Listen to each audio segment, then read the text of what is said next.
विदेशी राक्षसों को अमेरिकी मैक्सिकन सीमा पर उतरे हुए 10 साल बीत चुके हैं और अब राक्षस मध्य पूर्व में संक्रमित क्षेत्र के रूप में जाने जाने वाले क्षेत्र में फैल गए हैं। अमेरिका इन राक्षसों से लड़ने के लिए अपनी सेना भेजी है, लेकिन अंधाधुंध बमबारी ने हजारों स्थानीय घरों को नष्ट कर दिया है और अधिक विद्रोहियों को अमेरिकी सेना के खिलाफ जाने के लिए प्रेरित किया है। सार्जेंट मालवाहक वर्तमान में एक स्नाइपर के रूप में एक मिशन पर संक्रमित क्षेत्र के अंदर है। एक ऊंची छत से वह 3 अरब पुरुषों को ध्यान से देखता है और अपनी राइफल से उनके विशेष विषय का पीछा करता है। जब वह आदमी बच्चों को ले जाने वाली एक मुस्लिम महिला के पास आता है तो वह झिझकता है, लेकिन जल्द ही वह संभल जाता है और तुरंत एक गोली से अपने साथी को मार डालता है।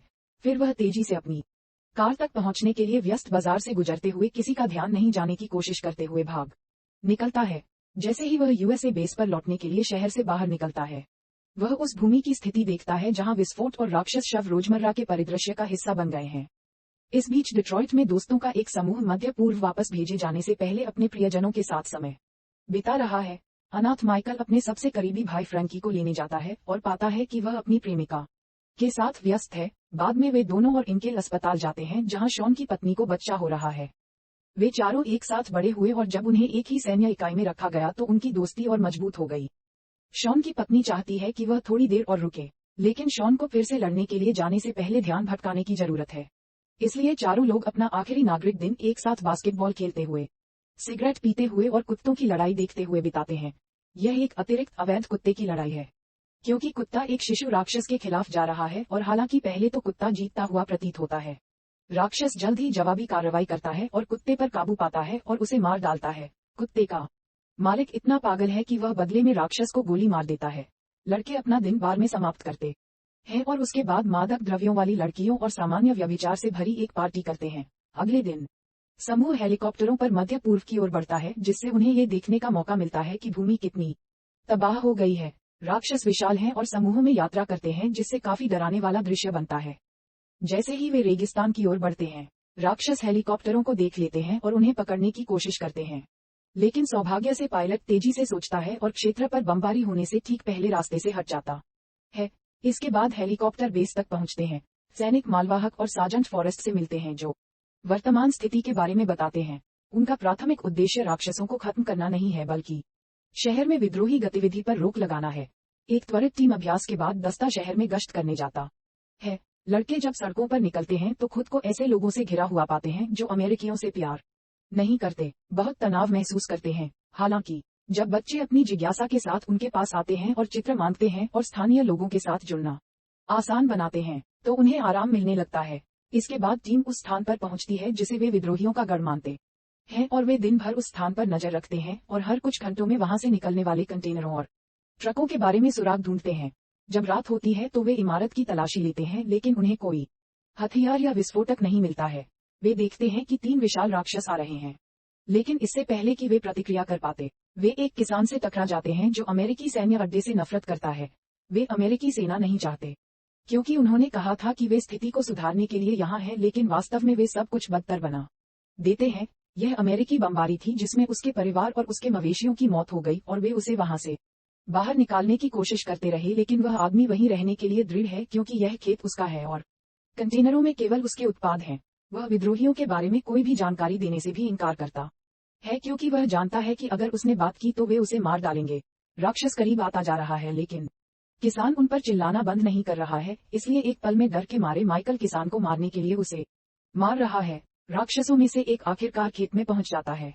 दस्ते ने तेजी से उस पर अपनी बंदूक के कई वार से तब तक गोलीबारी शुरू कर दी जब तक कि राक्षस मर नहीं गया। फिर विमान अन्य 2 पर बमबारी करके उनकी देखभाल करते हैं। बाद में टीम शिविर में लौटती है और मालवाहक उन पर चिल्लाता है कि उन्होंने एक नागरिक को रास्ते में आने से रोकने के लिए समय पर नहीं देखा। वे भाग्यशाली थे कि यह सिर्फ एक किसान था, क्योंकि वह एक बम वर्षक हो सकता था। यदि टीम पर्याप्त सतर्क नहीं है तो वे पूरी टीम को मार डालेंगे। फिर लड़के आराम करने चले जाते हैं और मालवाहक और वनवासी अपने पुराने दिनों पर चर्चा करते हुए कहते हैं कि वे सप्ताह की नई पीढ़ी की तरह नहीं थे। मालवाहक का मूड बहुत खराब है और वह शराब पीता रहता है, इसलिए फॉरेस्ट बताता है कि मालवाहक बहुत लंबे समय से यहाँ है और उसे अपने परिवार से दोबारा मिलने की जरूरत है। इससे मालवाहक को अपनी पत्नी को फोन करने और अपनी बेटी को लाइन में लगाने के लिए कहने की प्रेरणा मिलती है, क्योंकि उसकी बात सुनना ही एक ऐसी चीज है जो उसे आगे बढ़ने की ताकत देती है। 12 सप्ताह की गश्त के बाद टीम को एक नया मिशन मिलता है। एक साथ ही टीम रेगिस्तानी संक्रामक क्षेत्र में फंस गई है और सभी संचार टूट गए हैं। इसलिए दस्ते को उन्हें बचाने के लिए खानों और विद्रोहियों से भरे क्षेत्र से सावधानी पूर्वक यात्रा करनी होगी। जाने से पहले वे स्मृति के रूप में एक समूह चित्र लेते हैं। यदि सभी लोग वापस नहीं आते हैं, यात्रा के दौरान उन्होंने छोटे छोटे राक्षसों के झुंड को इधर उधर भागते देखा और वे ये देखकर बहुत आश्चर्यचकित हुए कि वे हमला नहीं करेंगे। हालांकि कारों में से एक ने गलती से एक राक्षस को कुचल दिया, जिससे लोगों का ध्यान भटक गया और उन्होंने सीधे मेरे ऊपर गाड़ी चला दी। विस्फोट से एक कार बुरी तरह क्षतिग्रस्त हो गई और शॉन घायल होते हुए भी तुरंत बाहर निकल आया, लेकिन दुर्भाग्य से वह सीधे दूसरी खदान पर चला गया। मामले को और भी बदतर बनाने के लिए विद्रोहियों ने उन्हें घेरने और गोलीबारी करने का मौका उठाया। टीम छिपने के लिए कार के पीछे छिपती है और सावधानी से अपने घायल साथियों की ओर बढ़ते हुए जवाबी फायरिंग करती है। कार के अंदर जांच करती है और फॉरेस्ट को पहले से ही मृत पाकर तबाह हो जाती है, जबकि अन्य लोग शॉन के घावों की जांच करने के लिए उसके शरीर को खींचते हैं और उन्हें पता चलता है कि उसने अपने पैर खो दिए हैं। उसकी यथासंभव सर्वोत्तम पट्टी करने के बाद टीम शॉन को उठाती है और निकटतम इमारत की ओर दौड़ना शुरू कर देती है, जबकि मालवाहक उसे कवर प्रदान करता है। जो कुछ हुआ उससे लड़के इतने गुस्से में हैं कि उन्होंने बिना देखे लगातार गोलीबारी शुरू कर दी और मालवाहक को उन पर चिल्लाना पड़ा, ताकि उन्हें याद दिलाया जा सके कि वे अपनी गोलियों का सावधानीपूर्वक उपयोग करें और सटीक निशाना लगाएं। जबकि टीम इमारत का बचाव कर रही है, वे मदद के लिए बेस से संपर्क करने की कोशिश करते हैं, लेकिन उनके बताए गए मुख्यालय के पास उनकी स्थिति तक पहुंच नहीं है। इनकलार शॉन को दवा देने और रक्तस्राव रोकने की पूरी कोशिश करता है, लेकिन दुख की बात है कि उसका पहले ही बहुत अधिक खून बह चुका होता है और उसकी मृत्यु हो जाती है। उसी समय छोटे राक्षस भी आने लगते हैं और मुख्यालय शांति से घोषणा करता है कि वे क्षेत्र पर बमबारी करने के लिए एक ड्रोन भेज रहे हैं। टीम अपने खोए हुए मित्र के कारण बहुत निराश है और उसका शव लाना चाहती है, लेकिन मालवाहक उन पर चिल्लाता है क्योंकि यह व्यर्थ वजन होगा और भावनाओं को रास्ते में आने देगा, जिससे हम उन्हें मार डालेंगे। बम गिरने से ठीक पहले अनिच्छा से शॉन को दस्ते के पीछे छोड़कर भाग जाता है। रेगिस्तान में कुछ घंटों तक दौड़ने के बाद टीम को एक परित्यक्त इमारत मिलती है और आराम करने के लिए रुकने से पहले पुष्टि करती है कि यह खाली है। जब मालवाहक फिर से बेस से संपर्क करने की कोशिश करता है तो अचानक 2 स्नाइपर शॉट सुनाई देते हैं। इनकलर तुरंत मर जाता है, जबकि फ्रैंकी के पेट पर घाव हो जाता है। जल्द ही टीम विद्रोहियों से घिर जाती है, इसलिए अपनी जान बचाने के लिए मालवाहक टीम को आत्मसमर्पण करने के लिए कहता है। विद्रोहियों ने तुरंत दस्ते को बंधक बना लिया और उनके चेहरे ढककर उन्हें अपने ठिकाने पर ले गए, जहां उन्हें एक पुराने कमरे में कुर्सियों से बांध दिया गया। जब बैग हटा दिए जाते हैं तो माइकल और मालवाहक ये देखकर बहुत निराश हो जाते हैं कि विद्रोही उन्हें फ्रैंकी को धीरे धीरे खून बहते हुए देखना चाहते हैं। दोनों उत्साहजनक शब्दों के साथ फ्रैंकी को जगाए रखने की कोशिश करते हैं, लेकिन वे कुछ नहीं कर सकते और मरने से पहले फ्रैंकी अपनी गलती के लिए माफी मांगता है। माइकल पूरी तरह से टूट गया है, जिसके कारण उसकी कुर्सी गिर गई और उसके सिर पर चोट लगने से वह बेहोश हो गया। आखिरकार रात हो जाती है और राक्षस भी इस क्षेत्र में पहुंच जाते हैं। अधिकांश विद्रोही तुरंत अपने वाहनों में भाग जाते हैं, लेकिन उनमें से 2 सैनिकों को मारने के लिए कमरे में आते हैं। मालवाहक स्थिति का फायदा उठाता है और तुरंत उन लोगों के सिर पर तब तक हमला करता है जब तक वे मर नहीं जाते। फिर मालवाहक उसकी कलाई पर बंधी रस्सियों को टूटी हुई खिड़की से काटकर निकाल देता है और विद्रोहियों के हथियार ले लेता है और माइकल को मुक्त कर देता है और कहता है कि जब तक वह इमारत खाली कर दे, वह बाहर से बाइक चोरी कर ले।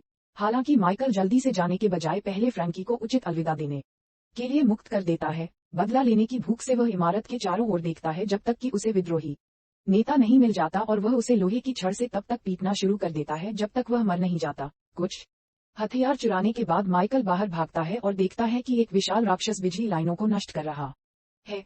इमारत के अंदर से आने वाले शोर से संकेत मिलता है कि मालवाहक विद्रोहियों से लड़ रहा है और माइकल इस मौत से इतना थक गया है और सदमे में है कि उसने अपने कान बंद कर लिए और इनकार करते हुए राक्षस ने इमारत पर भी हमला करना शुरू कर दिया। कुछ घंटों बाद माइकल और मालवाहक उन बाइक पर रेगिस्तान पार कर रहे हैं जो उन्होंने विद्रोहियों से चुराई थी।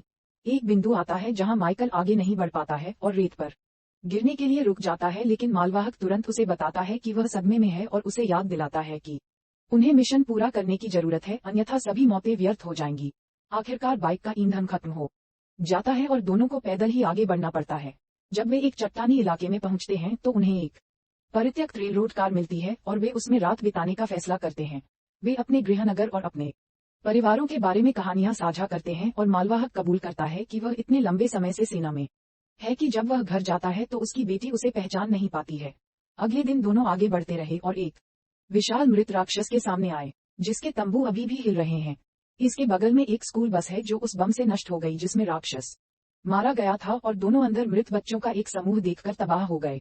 जब मालवाहक पानी या भोजन खोजने की कोशिश कर रहा था तो माइकल को पता चला कि उनमें से एक बच्चा अभी भी जीवित है और वह उसकी मदद करने के लिए उसे बाहर ले जाता है। मालवाहक ने बताया कि बच्चा दर्द में है और वह यात्रा में जीवित नहीं बचेगा, इसलिए वह उसका मुंह और नाक बंद करके उसे दयापूर्वक मारने की कोशिश करता है। हालांकि बच्चा माइकल का हाथ पकड़ लेता है और माइकल को इतना बुरा लगता है कि मालवाहक को रोकना पड़ता है। उसी समय स्थानीय लोगों का एक समूह घोड़ों पर सवार होकर उस क्षेत्र में आता है। मालवाहक तुरंत अपना हथियार निकाल लेता है, लेकिन माइकल बच्चे को एक महिला को सौंप देता है और आत्मसमर्पण कर देता है। अपने एक व्यक्ति की मदद करने के लिए आभारी होकर स्थानीय लोग सैनिकों को अपने शिविर तक ले गए। एक मृद्यान में नहाने और बच्चे को उचित देखभाल करते हुए देखने के बाद मालवाहक और माइकल स्थानीय लोगों के साथ उनके भोजन, उनके गाने और यहाँ तक कि एक धूम्रपान को साझा करने के लिए शामिल हो गए। दूर से कुछ राक्षस चल रहे हैं लेकिन कोई उन्हें परेशान नहीं करता। जब रात होती है तो माइकल ने महिला को लालटेन का गुच्छा लेकर शिविर से निकलते हुए देखा और उसने उनका पीछा करने का फैसला किया।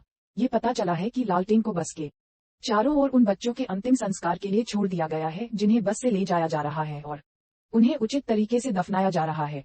जब एक राक्षस करीब आता है तो महिला उसे देखने के लिए बैठ जाती है और जिज्ञासु माइकल परिणाम से आश्चर्यचकित होने के लिए उसके उदाहरण का अनुसरण करता है। राक्षस अपने गिरे हुए भाई के लिए शोक मनाने के लिए वहां पूरी जमीन पर चमकदार बीजाणु फैला रहा है, जिससे प्रकाश की सुंदर किरणें क्षेत्र को रोशन कर रही हैं। आखिरकार माइकल महिला के बगल में जमीन पर सो जाता है और सुबह वे बिना कुछ कहे चले जाते हैं। इस बीच मालवाहक उस बच्चे को देखता है जिसे उन्होंने बचाया है और वह अपना दिमाग खोना शुरू कर देता है जब उसे पता चलता है कि बच्चा भी मर रहा है, जिसका अर्थ है कि उनका प्रयास व्यर्थ था। जब माइकल कैंप में लौटता है तो मालवाहक एक लड़की के साथ संबंध बनाने के लिए उसे मारता है, जबकि उन्हें मिशन पर ध्यान केंद्रित करना चाहिए था। फिर वह उसे लड़के के शरीर को देखने के लिए खींचता है क्योंकि वह उसे याद दिलाता है कि उन्हें नायक की भूमिका निभाने या युद्ध में कुछ भी महसूस करने का मौका नहीं मिलता है। इसके बाद सैनिक अपना मिशन जारी रखने के लिए शिविर छोड़ देते हैं। बाहर जाते समय उन्हें एक बच्चा मिलता है जिसके हाथ में तोप है और बच्चा उसे खोलकर एक छोटे राक्षस को प्रकट करता है। माइकल तोप लेता है और राक्षस को छोड़ देता है, जिससे वह खुद को रेत में दफन कर लेता है क्योंकि वह सिर्फ एक बच्चा है। कुछ घंटों बाद दोनों उन्हें अपने मिशन के स्थान पर ले जाते हैं और वहां एक शहर ढूंढते हैं जिस पर बमबारी की गई है। वे सड़कों पर जाते हैं और उन्हें खाली पाते हैं, लेकिन जब माइकल एक इमारत के पीछे मुड़ता है तो उसे बच्चों का एक झुंड आग्नेयास्त्रों के साथ खेलते हुए मिलता है। मालवाहक जानना चाहता है कि उन्हें वे हथियार कहाँ मिले और बच्चे उसे एक इमारत में ले गए जहां पता चला कि जिस टीम को उन्हें बचाना था वह पहले ही मर चुकी है। यह महसूस करते हुए कि उसने बिना कुछ लिए ही अपनी टीम खो दी है, मालवाहक अंततः उसे खो देता है और स्थानीय लोगों को धमकाना शुरू कर देता है और यह जानने की मांग करता है कि सैनिकों को किसने मारा। वह पागलों की तरह बात कर रहा है और उसे इस तथ्य की परवाह नहीं है कि ये नागरिक हैं या बच्चे देख रहे हैं। जब वह एक आदमी को गोली मारता है तो माइकल को अपने वरिष्ठ अधिकारी पर बंदूक तानने के लिए मजबूर होना पड़ता है, लेकिन मालवाहक शांत नहीं होता है। उसे आश्चर्य होता है कि वह यहाँ क्यों है और फिर से नागरिकों की ओर मुड़ता है, इसलिए माइकल के पास गोली चलाने के अलावा कोई विकल्प नहीं है। मालवाहक त्रासदी की भयावहता से निपटने में असमर्थ होकर अपना सिर पकड़कर घुटनों के बल गिर जाता है। फिर वह बाहर जाने का फैसला करता है क्योंकि गोली के घाव से धीरे धीरे खून बह रहा है। इस तरह वह दूर से राक्षसों के एक समूह को आने वाले बमों के खिलाफ संघर्ष करते हुए देखकर मर सकता है। हेलीकॉप्टरों में से एक ने माइकल को बचा लिया, लेकिन वह केवल इस मिशन के परिणाम पर चिल्ला सकता है। सदस्यता लेना और सूचनाएं चालू करना सुनिश्चित करें ताकि आप इस तरह के और वीडियो देख सकें। देखने के लिए धन्यवाद।